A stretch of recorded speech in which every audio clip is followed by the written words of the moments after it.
Let me tell you something most people won't. 40 isn't the end. 50 isn't the end. It's often the moment people finally stop asking permission. There's a pattern I've noticed. At some point, after the career disappointments, after being overlooked, after building everyone else's dream, something clicks, and people think, you know what?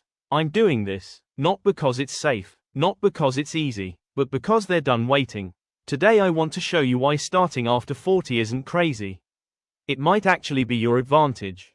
We're sold this idea that success belongs to the young.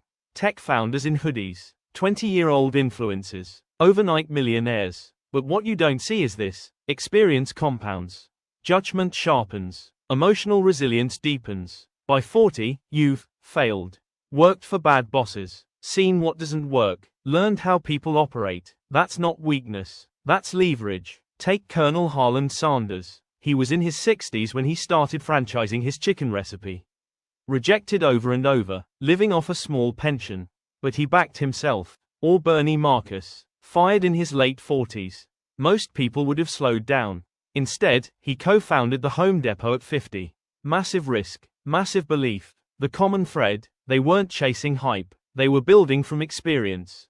Here's what younger founders don't have yet: pattern recognition, emotional control, real networks, perspective. When you're 40 plus, you're less likely to panic, quit at the first setback, chase shiny objects. You're more likely to build something sustainable, focus on profit, solve real problems. And that's what business actually rewards. The biggest obstacle isn't age, it's identity. At 40 or 50, you've built a version of yourself. Employee, manager, provider. Starting something new means risking that identity. That's scary. But here's the shift: you're not starting from zero. You're starting from experience. There comes a moment, not dramatic, not cinematic, just quiet clarity. I don't want to do this for another 20 years. That's when people say, enough. I'll build the thing. I'll try the idea. I'll start small. And that decision alone changes everything. Not because success is guaranteed, but because regret is worse. If you're over 40 and thinking about starting something, you're not late. You're loaded. Loaded with knowledge. Loaded with context. Loaded with resilience. The question isn't, am I too old? It's, am I finally ready?